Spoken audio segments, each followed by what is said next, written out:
I'll be alright, Mr. Naruhodo. After them, go.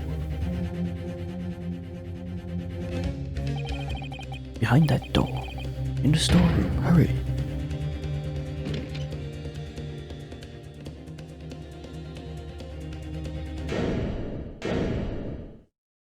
It's Gina. Okay. He was shot in the back. So that burn mark, he definitely didn't do it himself. That moment, Windy Bank's pawnbrokery became a crime scene. Everything that followed happened in a whirlwind of activity. The arrival of the police, the preliminary investigation of the scene, and the questioning. It was just before dawn before I was allowed back to my lodgings at 221B.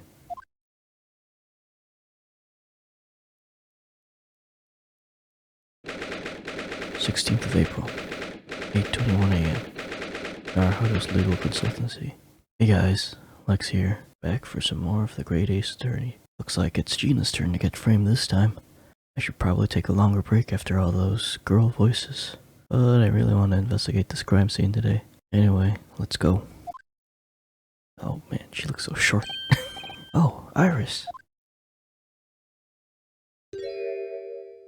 A telegram came, but all it said was, "Wait at home."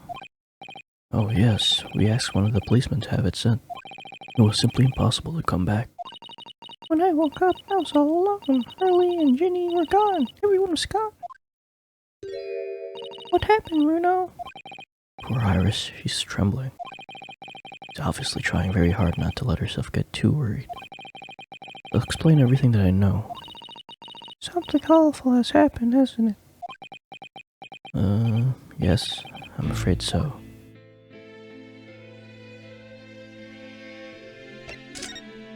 But first, let's examine everything. Only been here in London for about 2 months, but my desk is starting to look a little messy already. Hurley's desk is far worse, you know. Sure, if I try hard enough, I can make my desk as messy as Mr. Sholmes. I wonder. You don't think I can? Well, it takes a certain genius to break that level of disorder, you know. The path to true mess is long and arduous, it seems. Cool, there's a whole bunch of stuff I could do now. Spring at last, the weather is warmer now. But I love the smell of fire and steam rising from the kettle. Oh, how about some tea, Bruno? Thanks, Iris, but I'm alright for now. Did she make her own thermos? With the green teas Sato-san makes me from time to time, and Iris's unique herbal infusions. This place is paradise for a true tea lover. You're sure? You know I always have plenty whenever you're feeling thirsty. Shovel. That spade has been in here since we started running the place.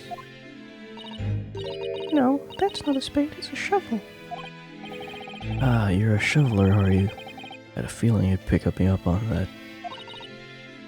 Oh no, a pick is something else entirely. I've dug myself into a deeper hole.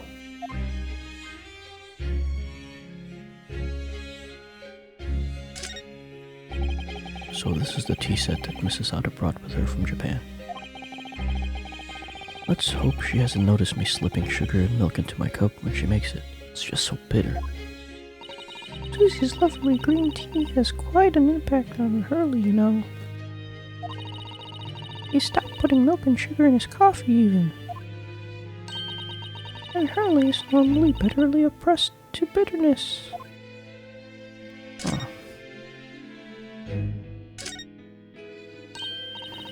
Oh, this looks like a telegram. It is, but you mustn't open it. Not under any circumstances. Alright, I won't. Now then, let's see. No, what did I just say? You mustn't open it. Don't worry, I won't. With this special concoction I've developed, I'll be able to see through the envelope without having to open it. No, that's not allowed either. No, do it, do it. Oh, I'm sure it's something important. Little geniuses sure can be mischievous. Damn it. I wanted to know what it said too. We were rather lucky to find an old aquarium left behind here. prawns we put in there are doing rather well, and the anemones too. Apparently tanks like those were very popular in London before I was born. Oh, you mean they're not anymore? I think people discovered it was too much effort to clean them out and change the water all the time. I can believe that. Prawns and anemones are fun for a while. Yeah, cleaning aquariums suck. You know, I've never seen inside Mrs. Sato's room. I would so much put my head around the door. Oh, Susie often invites me up. It's so much fun. Really? What's her room like? Can't tell you that. Oh, The young maiden's private chamber is a place of bittersweet secrets, you know. where have I heard that tip before? Though some things are the same the world over. Cool. Oh wait, forgot about this thing. Ah, the Dharma doll I brought with me from home, still with only one eye colored in. So I'd color the other eye once I won my first court case here in Britain, but That's cruel. Only letting it have one eye. yes, but it's because I don't consider myself a good enough lawyer yet, you see. Once I become a fully fledged lawyer, Mrs. Sato will color in the other eye for me.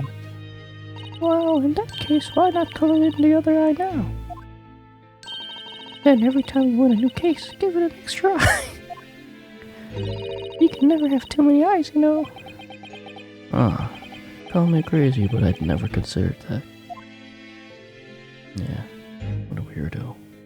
That is a good idea.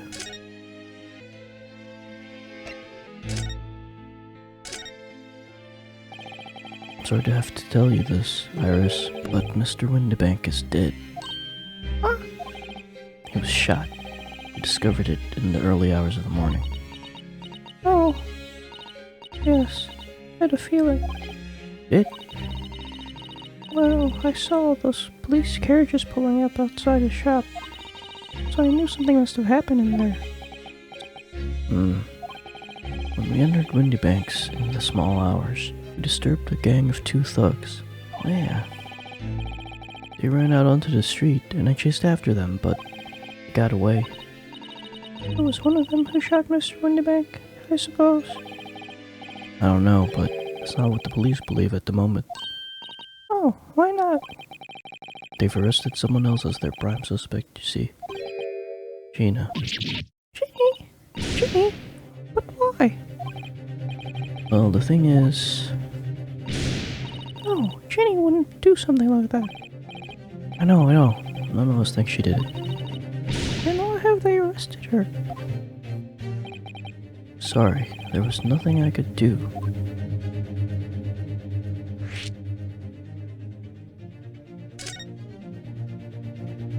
I don't understand why they arrested Ginny. It's not fair. What about the 2 thugs that were at the scene? Aren't they the prime suspects? After all, they shot her dead, didn't they? What? No! I mean, Mr. Sholmes isn't dead, Iris. Ah, this is all so horrible. Thing is, Mr. Windibank was found on the floor in the storeroom where he keeps all the deposited articles. The storeroom door was locked from the inside, I see. but he wasn't alone in there. Gina was found next to him on the floor as well. Oh no. According to the detectives who investigated afterwards, it was a locked room. Don't tell me there was no one else in the room. Yes, exactly. How do you know? It's the only explanation. Yes, the only explanation indeed. What do you mean by that, Bruno? Well, What can I say? I'm damned if I agree, damned if I don't.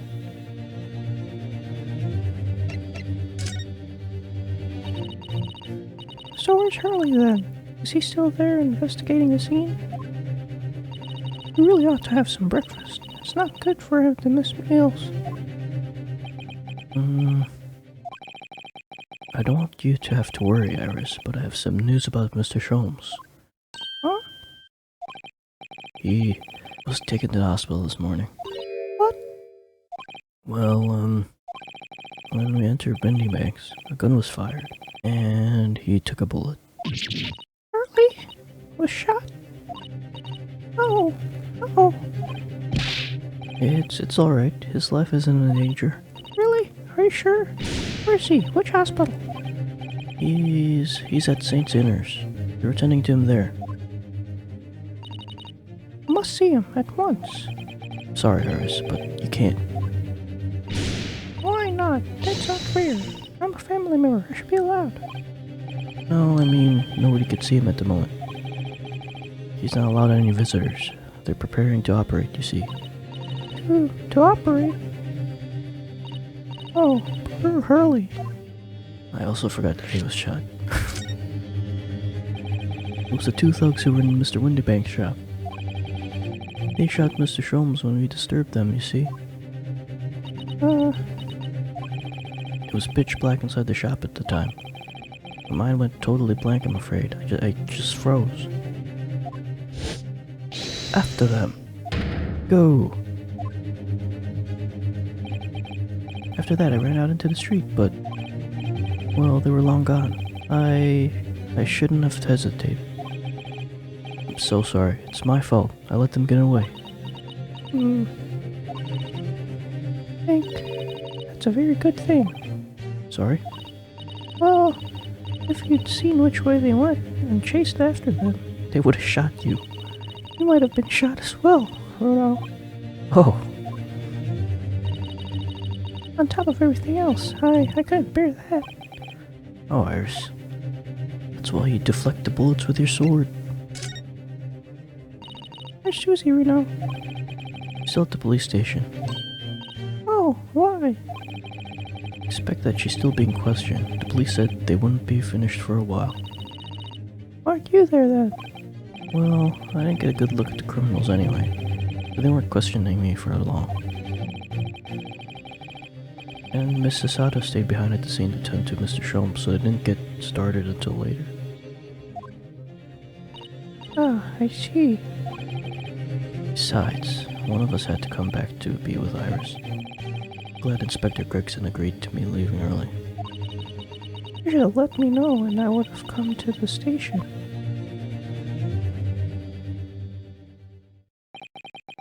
I'm afraid I'll need to go out again now, Iris.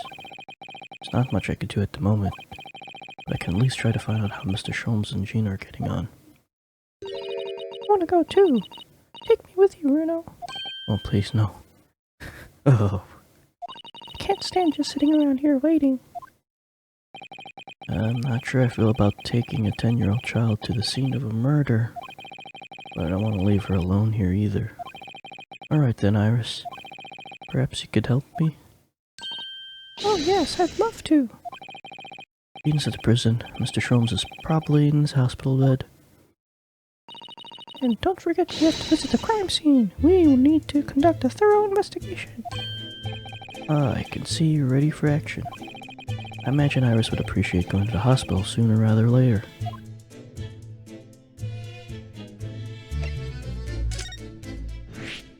New location has been added. Go to the hospital first. Go to the prison, my voice will die. Hospital. Sholmes' voice to keep me alive. To balance out the high-pitched voice. 16th of April. St. Synner's Hospital. Ward 3. Hartley! Oh! He's not here. Oh, that's strange. The nurse definitely said he was in bed by the window, didn't she? Oh, I know what's probably happened. Hartley was being a big baby, and the bullet wound wasn't that bad after all, so he's been sent home. I'm not so sure about that. Maybe or not. There's no question that it was a fairly serious injury that Mr. Sholmes suffered. Good one, Naruhodo. Oh, Hello, what have we here? This ward is off limits, no visiting. So what are you doing in here? oh, I'll have you know. We're Hurley's next of kin. Eh? Oh, well, begging your pardon then, ma'am, sir. A little lady and a curious eastern gentleman. The great mystery solver has a mysterious family, eh? That's how you see us. Sure. Where is he, Constable? Where's Hurley? I believe he's currently in the operating theater, ma'am, undergoing an extensive operation. Extensive? It's been several hours since he went in. Oh dear. Is he going to be alright? Well, it doesn't appear to be working, you see. The anesthetic, that is. Oh, I have heard a report that the gentleman claims he may have had a little too much to drink last night. Coffee, that is. Huh. Anyway, I think it would be fair to assume that he won't be back here for several hours yet. I see. Thank you, Constable. Perhaps we should leave and come back later. oh, poor Hurley. Yeah. Now to examine everything. There's a notice board on the wall there. Look. Let's see. What does it say? Thought of the day. One seeing any vermin, calmly and discreetly inform matron. Oh yes, they have rats and mice in hospital like this that love to feast on all the medicine. If you don't deal with them, there's nothing left to treat the patients. Rats and mice? Oh, I see. This is a rather old building, I suppose. But doctors and nurses are all very good, I hear. I certainly hope so, for Mr. Sholmes' sake. This must be Mr. Sholmes' bed. Poor Hurley. I know. It looks as stiff as a board, doesn't it? Oh, I don't think that will bother him. No? I often find him asleep face down on the floor, completely dead to the world. I think I'd call the police if I discovered something like that.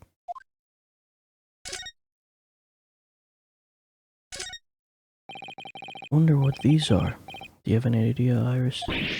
Oh, haven't you ever seen crutches before? Let me explain. They are for people with leg injuries. To help them walk, you hold one under each arm, you see. Ah, right. But they were weapons of some sort. Why would there be weapons in a hospital? Thought maybe a fighter had been injured in a battle contest and been brought here along with his weapons. Oh, that's surprisingly plausible. Thought Sholmes would be here when I turned. Because he always does that. Alright, let's move to Gina. Kill my voice. 16th of April.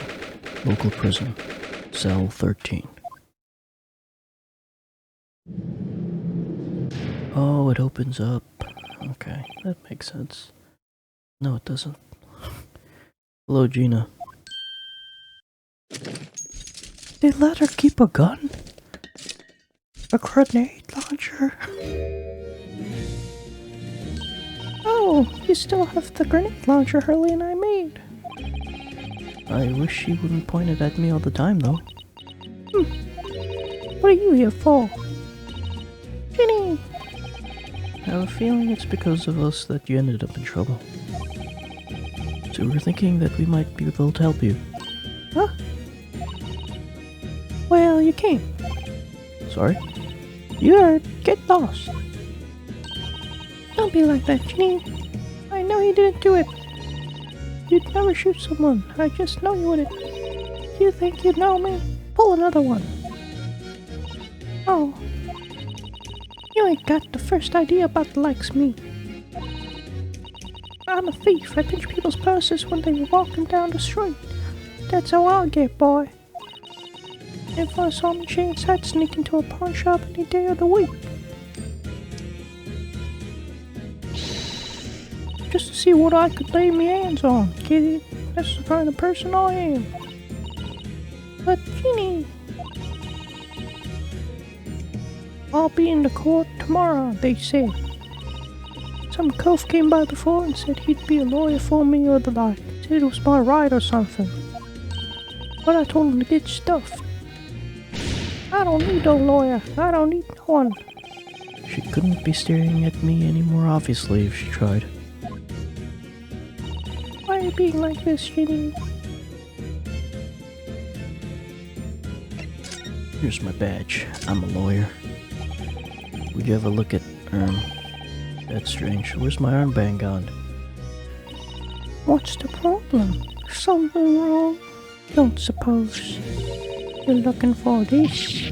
Yes, but how? And when? And how again? I got a talent for it, ain't I? Diving. That's bordering on black magic.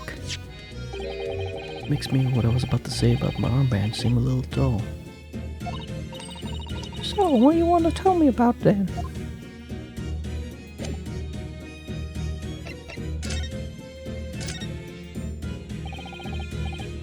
I don't understand, Gina. Why did you send the public defender away? He wanted me to sign some papers, representation papers or something like that. It's all gonna be rigged anyway, the whole trial. They'll pin it on me because I'm a kid. That's what grown-ups always do. You think that? Because that's how it's always been for me, growing up in the back slums my whole life. If you do what the grown-ups tell you, I'll get your mates dragged off by the coppers or worse. I've had it happen to me before on all, and sold out nearly snaffled on the back of it. I have no idea what you just said. You can't trust no one, that's the point. As soon as you do, you're gone to grass, dead. Gina, listen. If you'd like, in tomorrow's trial, I could... Forget it. Ginny! Don't you trust Bruno? No. Nah, I don't. Oh. Look, I'll ask you nicely now. Just leave me alone. Yeah, what happened? Will you tell us what happened, Gina? Last night at the pawnbroker's. There's nothing to tell. I figured it'd pay me, so I broke into the place and started going through the storeroom. But then the old bloke walked in on me, and you know the rest. But why, Ginny? Why would you do that? Ain't it obvious? The place is full of stuff I could sell for $1 or $2. Life ain't easy, you know. It's a lot of work, and half the time you don't even get nothing. Is that really why you broke into the place? What? Are you sure the true reason wasn't something else? Oh, give it a rest. What'd be the point anyway, eh? Nothing I could say would make a blind bit of difference. Oh, okay, the manuscript. Please tell us, Ginny. We'll believe you, whatever it is. Believe me, don't be daft. Can't believe nothing. Everyone lies all the time. You know what? When it comes to lies, I'm the biggest of the lot. I've told some unforgivable lies, I have. Well, what do you mean by that? Unforgivable lies?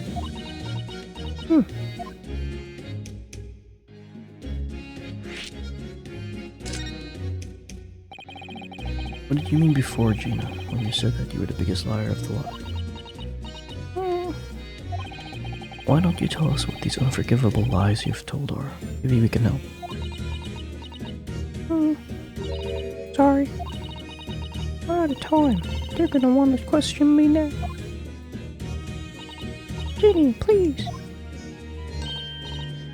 Oh, yeah. I wanted to give you this, so I remember to be by. Oh. Photographic print of a really adorable cat. This is gonna be important evidence. I found it in one of the pockets of this coat. Ain't no point me having it. I wonder what a little photograph like this was doing in the pocket of that overcoat. Oh, look at those keychains. Or a backpack. Anyway, don't bother coming again. Bye. Oh, Ginny. Oh, it is important. The white cat photograph.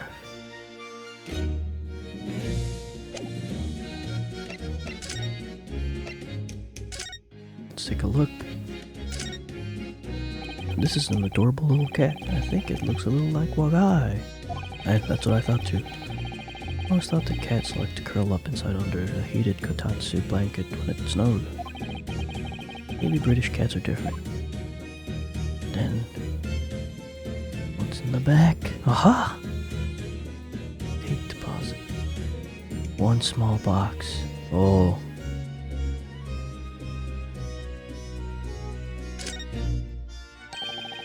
Look at the back of this print here. There's something written on it. 13th of February, 9 p.m. One small box.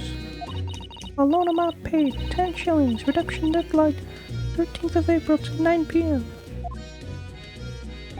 So this photographic print is a redemption ticket? 13th of February? That could be significant. It's just 2 days before the murder on the omnibus, wasn't it? Small box. It doesn't tell us much about it, does it? I know. If Mr. McGilded still had the ticket, then presumably he never redeemed the article. So, do you think the box might be still presented in the shop? Yes. If it's something Mr. McGilded deposited, we need to investigate. What was it? A box? A small box. Oh, sweet. Good thing this is about here first. Okay, Sholmes is sweet. The Baker Street. See if there's a crime scene yet.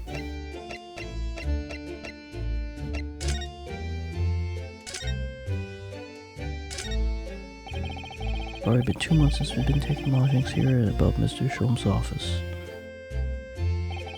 Still can't quite believe it. Never expected things would turn out like this. When Hurley comes back home, let's have a big party. It's a great idea. I'm sure it won't be long. Mr. Sholmes is very tough, and he's in the second game. Yes.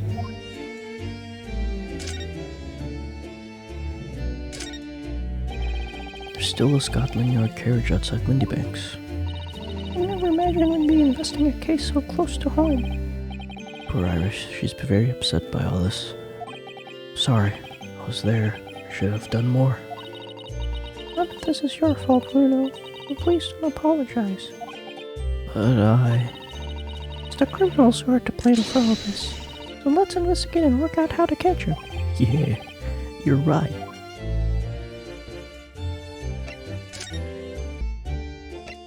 I'm gonna go here and just check.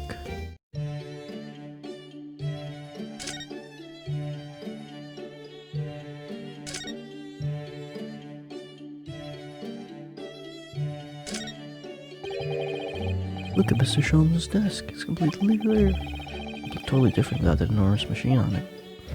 Hurley lives in an absolute mess all the time. He never notices when things go missing. Even Mr. Sholmes must have noticed the huge lump of metal is no longer there, surely.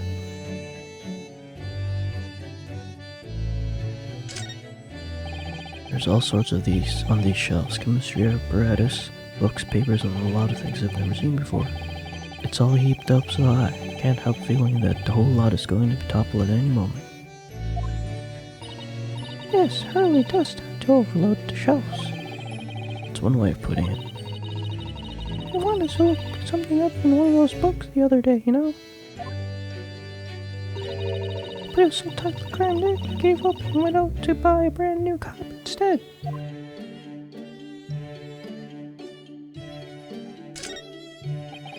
Now this is really Mr. Sholmes' faithful performing partner then. The Stradivar, the Strapicar, the Scrapvarius. No, it's no good, it's gone. The virtuoso's violin that he found in the pawnbrokers and managed to buy for next to nothing. I hope Hurley gets well soon. I miss hearing this violin playing already. Alright, I'm sure you will.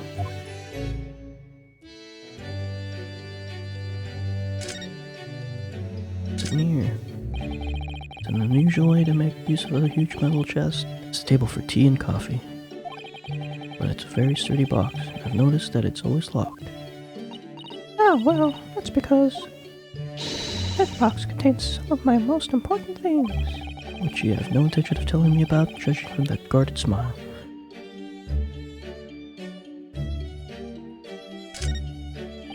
The fire is burning comfortably in the grate again today. It's a very different feeling to a Japanese hibachi somehow. Hurley's been working on his disguises recently. He's been dressing as a woman mainly. Really? Mr. Sholmes dresses in women's clothes. Yes, you see the lady in the photographic print on the mantelpiece? That's Hurley. He's quite stunning.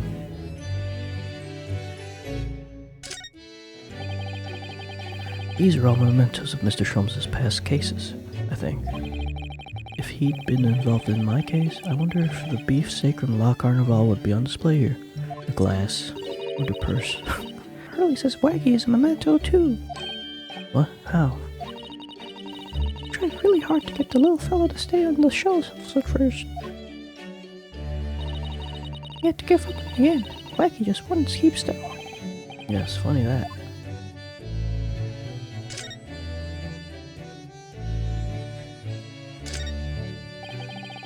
This is where you note down ideas, isn't it, Iris? Let's see, what does it say today? Boscombe Valley Mystery. I visited Boscombe Valley recently for a picnic, you see, but I forgot to bring the tea. So Hurley became thirsty. He decided to drink from Boscombe Pool. He gave himself an awful tummy ache. Oh dear. Hurley sat there miserable as can be in that field of flowers after that. Just like when you saw him yesterday. That really is an unsavory tale. Your beautiful tea set is there on the table as usual. A cup of one of your special herbal blends always helps me to relax when I'm feeling strain. Poor Hurley hasn't had a drop of tea today. I wish I could take some to the hospital for him. That's a charming little white shelf, and full of charming little bottles too. But the contents of them aren't quite so charming, it seems. I'm so close now. I'm nearly develop a rainbow smoke grenade, you know. You're still working on those colorful but perfumey explosives, are you? I'll tell you what. When I perfected it, I'll fire the first shot at you, Bruno. What an honor. Surely.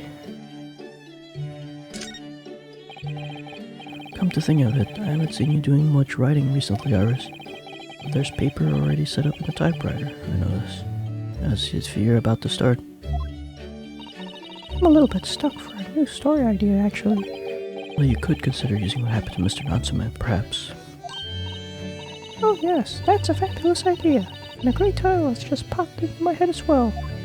The Clouded Curfew. Okay, never mind. Adventures of the Catman. How's that, Bruno? Alright, I think I'll end it here, and then next time we'll head to Windy Banks. Thanks for watching. See ya.